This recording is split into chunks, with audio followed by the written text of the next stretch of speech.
Dalam seri pembuka seri Desesperado, kali ini kita akan menguliti penyakit kronis jiwa manusia dan kita akan bersama-sama menelusuri jalan setapak menuju ketentraman hidup.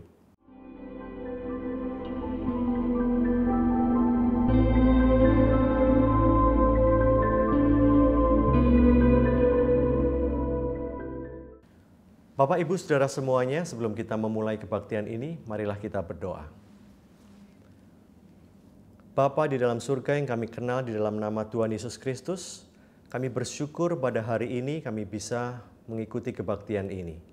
Dan kami sangat rindu untuk mendengar firman-Mu, ungkapkan isi hatimu lewat firman-Mu. Dan kami percaya firman yang tidak pernah berubah itu akan senantiasa mengubahkan hidup kami dan memberikan jalan keluar terhadap seluruh pergumulan-pergumulan kami. Terima kasih Bapa. Kami serahkan waktu-waktu selanjutnya ke dalam tangan-Mu. Di dalam nama Tuhan Yesus kami berdoa. Amin. Lebih dari harta kekayaan dan kedudukan, ketentraman adalah tujuan tertinggi umat manusia di dalam hidupnya. Tentunya setelah mengenapi rencana Tuhan. Ketentraman ini berbeda dengan kenyamanan. Bisa saja orang hidupnya selalu tidak nyaman, namun ada ketentraman di dalam lubuk hatinya yang paling dalam. Saya kenal beberapa orang yang berlimpah hartanya dan sangat terkenal di negeri ini, namun tidak bahagia hidupnya. Bahkan bisa disebutkan miskin jiwanya. Mereka ini bisa membeli apapun dengan hartanya dan tidak sedikit pun terdampak oleh krisis pandemi seperti kita-kita ini. Kita pusing 7 keliling mencari pengganti pendapatan yang hilang akibat krisis dan kerja sehari untuk makan sehari tanpa cadangan uang. Namun, orang-orang yang berduit tadi itu tidak bisa setenang orang-orang yang jauh lebih berkekurangan dari mereka. Ya, memang orang-orang yang punya uang itu punya masalah sendiri yang jauh lebih kompleks dari yang bisa kita bayangkan. Kita sering tertipu. Kita anggap jika punya harta melimpah, hidup akan lebih bahagia. Tapi orang-orang kaya ini, jika disuruh memilih salah satu, mereka akan lebih memilih hidup tentram daripada hidup berharta namun tidak tentram hatinya. Hal ini menunjukkan kekayaan itu tidak paralel dengan yang namanya kebahagiaan. Namun tidak hanya menimpa orang kaya saja. Orang biasa pun bisa juga putus asa hidupnya. Diperlihatkan atau tidak, kita sendiri pasti pernah atau sering mengalami putus asa. Coba lihat hidup Anda. Coba lihat sekeliling. Sebut saja 5 orang yang Anda kenal. Pasti mereka pernah mengalami putus asa. Dan kita langsung bisa menyebutkan apa persoalan mereka yang khas satu persatu. Saya beri judul serial ini dengan Desesperado, yaitu bahasa Spanish yang artinya keputusasaan. Diambil dari akar kata esperanza, yang artinya asa atau harapan. Jadi, desesperado artinya hilang harapan. Bapak Ibu semuanya, seseorang hilang harapan jika dia tidak melihat suatu jalan keluar dari persoalannya. Baik itu persoalan keuangan, penyakit akut, rumah tangga, hubungan suami istri, kecanduan, orientasi seksual yang tidak lazim, atau bahkan masalah karir. Sudah sekian lama orang ini mencoba, sudah berkali-kali ia berusaha, tetap saja jawaban terhadap persoalannya itu tidak kunjung muncul. Disitulah keputusasaan mulai mendikte hidup kita. Keputusasaan tingkat ringan masih bisa ditanggung tanpa mengganggu kita dalam menjalankan hidup keseharian. Namun keputusasaan yang tingkat lanjut akan mempengaruhi pola tidur kita, kesehatan kita, dan bahkan menurunkan secara drastis prestasi kerja kita. Bahkan keputusasaan yang tingkat berat sering mendorong orang itu untuk kepingin mati saja. Kita ambil contoh di Alkitab, nabi besar namanya Elia. Elia ini juga mengalami putus asa. Elia setelah mendengar Isabel memburu untuk membunuhnya, dia sangat ketakutan sekali dan ingin mati. Di 1 Raja-Raja 19 ayat 4 kita bisa baca, tetapi ia, yaitu Elia, sendiri masuk ke padang gurun sehari perjalanan jauhnya, lalu duduk di bawah sebuah pohon arar. Kemudian ia ingin mati, katanya. Cukuplah itu. Sekarang ya Tuhan, ambillah nyawaku, sebab aku ini tidak lebih baik daripada nenek moyangku.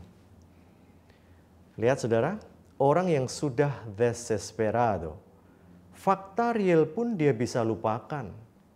Elia jelas lebih baik dari nenek moyangnya.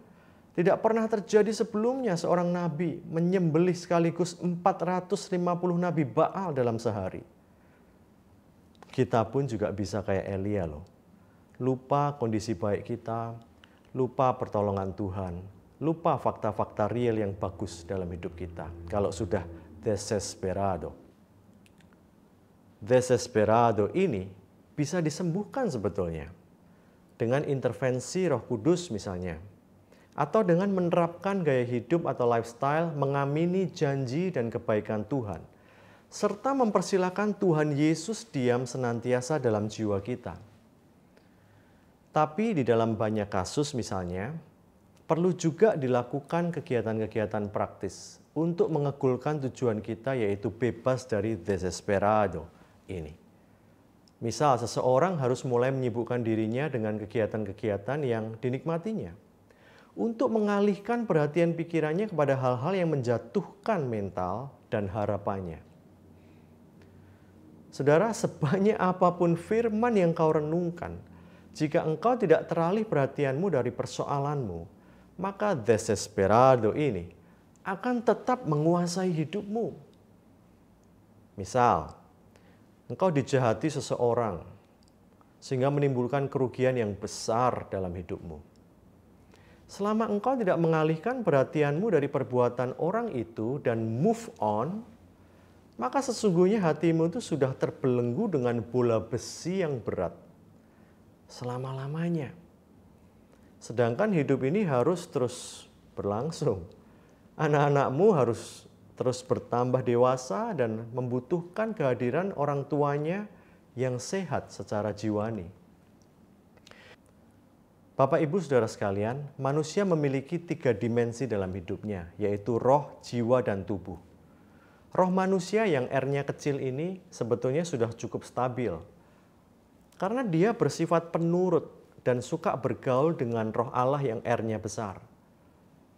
Barang siapa yang terus-menerus nempel bergaul senantiasa dengan roh Allah, seperti yang dilakukan roh kita itu, sebetulnya dia sudah dalam kondisi yang aman dan stabil. Namun, jiwa kita inilah yang sangat labil. Disitulah sebetulnya desesperado ini muncul dan beroperasi. Jiwa terdiri dari pikiran, perasaan, dan kehendak. Pikiran itu ada di otak, kita pakai untuk berpikir, menghitung, dan bekerja sehari-hari. Perasaan dan kehendak ada di dalam hati. Kalau saya berkata hati, itu bukan berarti jantung atau liver, karena nggak ada hubungannya dengan organ tubuh manusia secara lahiriah. Jadi pikiran, perasaan, kehendak itu ada di dalam jiwa. Dan di dalam jiwa inilah kita terus-menerus menerima input signal dari 5 panca indera kita yang kita lihat, dengar, cium, kecap, dan sentuh. Saya teringat 6 Juni yang lalu saya dioperasi akibat benturan keras saat berolahraga yang menyebabkan ACL atau ligamen depan dari lutut kanan saya putus. Akhirnya hamstring belakang lutut saya terpaksa disayat, dipotong, dan dicangkokkan menggantikan ligamen yang putus tadi dengan menggunakan skrup. Dokter bedah saya mengatakan, kamu baru bisa olahraga lagi 9-12 bulan dari setelah operasi itu. Berita itu tentunya membuat saya begitu syok dan seperti halilintar yang menerpa saya. Karena sejak SD, saya itu tidak pernah berhenti bergerak dan berolahraga sampai usia saya sekarang ini. Dan mendengar berita tadi bahwa saya harus prei olahraga selama itu, wah itu bagi saya nggak bisa terima sekali. Belum bicara masa pemulihan yang harus dipenuhi dengan latihan otot paha dan betis yang sakitnya luar biasa setelah operasi itu. Setiap hari saya harus push keras agar otot-ototnya kembali kuat. Dan itu harus dilakukan selama setahun. Di jiwa saya, pakai mata dan telinga saya melihat fakta-fakta, mendengar berita-berita para atlet basket dan sepak bola yang mengalami operasi yang sama, yaitu operasi ACL, rekonstruksi ACL. Mendengar berita itu semuanya, hati saya ciut, jiwa saya terganggu. Padahal di dalam sana roh saya sudah saya penuhi dengan kebenaran-kebenaran firman. Saya banyak mendengar kekuatan dan rema dari situ. Misalnya, pernah suatu saat Tuhan memberi kesan bahwa hamstring yang dicangkokkan menjadi ligamen yang baru tadi akan lebih kuat dari ligamen yang asli atau ligamen yang organik yang sebelumnya. Tuhan memberi ilustrasi. Kita ini kan Israel rohani ya. Israel rohani itu bisa lebih kuat, bisa lebih cinta Tuhan, mengenal Tuhan, daripada Israel yang asli, Israel yang organik, yaitu orang-orang Yahudi. Sekarang kekristenan, percaya Tuhan Yesus tersebar di seluruh dunia. Bahkan orang-orang Yahudi yang dinamakan Israel asli sekalipun, sampai detik ini masih banyak yang menyangkal Mesias. Berita-berita itu sudah saya masukkan di dalam roh saya. Sementara saya menjadi kuat. Tetapi sesering saya menguatkan roh saya dengan memberi makanan rohani, saya masih sering juga untuk melihat kenyataan dan menumpuk keputusasaan itu di dalam jiwa saya. Inilah masalahnya. Maka saya mengalami desesperado. Saudara tahu, jiwa itu perlu dikelola agar dia bisa tentram. Jika yang kita minum setiap hari di dalam jiwa kita adalah kejadian-kejadian yang menimbulkan kecemasan, maka jiwa kita akan kacau. Karena jiwa itu tidak ada filter. Yang bisa memfilter sebetulnya mata dan telinga kita, apa yang kita lihat, apa yang kita dengar. Yang ada di panca indera ini. Tapi jika yang kita minum sehari-hari untuk jiwa kita atau asupan kita sehari-hari, itu adalah hal-hal yang menimbulkan ketentraman dan ketenangan. Jiwa pun ikut tentram dan ikut tenang. Saat jiwa tentram, kondisi luar kita akan berangsur-angsur membaik. 1 Yohanes 3 ayat 2 dalam terjemahan The Message yang saya terjemahkan secara bebas berbunyi demikian.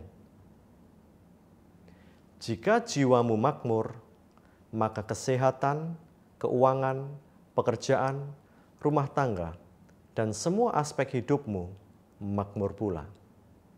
Wow. Jika jiwa makmur, semuanya jadi makmur.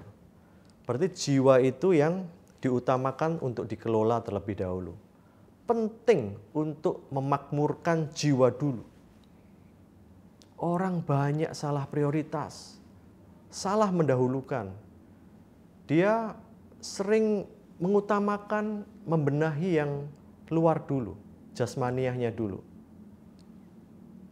Tapi jelas 1 Yohanes 3 ayat 2 mengatakan jika jiwamu makmur, maka yang lain-lain pun akan makmur pula.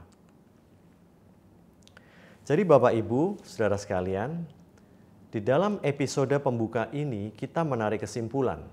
Orang miskin, orang kaya, semua menginginkan ketenangan batin dan ketentraman. Ketentraman jiwa itu melebihi semua yang ada. Lawan dari ketentraman jiwa ini adalah kegelisahan yang ujung-ujungnya menjurus kepada keputusasaan atau desesperado. Tujuan seri ini adalah mengajak pemirsa menjalani sebuah perjalanan menuju ketentraman batin itu. Kenapa saya sebut perjalanan? Karena itu tidak terjadi dalam semalam. Saya pun mengalami bertahun-tahun mengelola jiwa ini. Tuhan Yesus Kristus adalah solusi sentralnya. Kita perlu percaya Tuhan Yesus Kristus sebagai Tuhan dan Juru Selamat untuk mengatasi semua persoalan hidup kita di bumi ini dan di masa yang akan datang, karena Dia akan menyediakan surga yang abadi dalam hidup kita. Dan kita juga perlu melakukan kegiatan-kegiatan yang praktis, yaitu mengalihkan perhatian kita dari persoalan-persoalan tadi. Bapak Ibu, dalam episode ini kita mengenalkan juga peran dan keberadaan jiwa dalam perjalanan hidup itu. Belum banyak ayat yang kita kupas dalam episode pembuka ini, tapi di episode-episode selanjutnya, sembari kita menjalani journey atau perjalanan ini, kita akan buka kebenaran-kebenaran firman Tuhan. Yang lebih rinci, kita akan bedah satu persatu. Bagaimana saya berangsur-angsur bisa mengatasi desesperado? Akan apa yang terjadi pada lutut saya? Bagaimana kita bisa mengelola jiwa kita lebih lanjut agar desesperado yang Anda alami itu berangsur-angsur hilang? Nantikan seri Desesperado episode selanjutnya.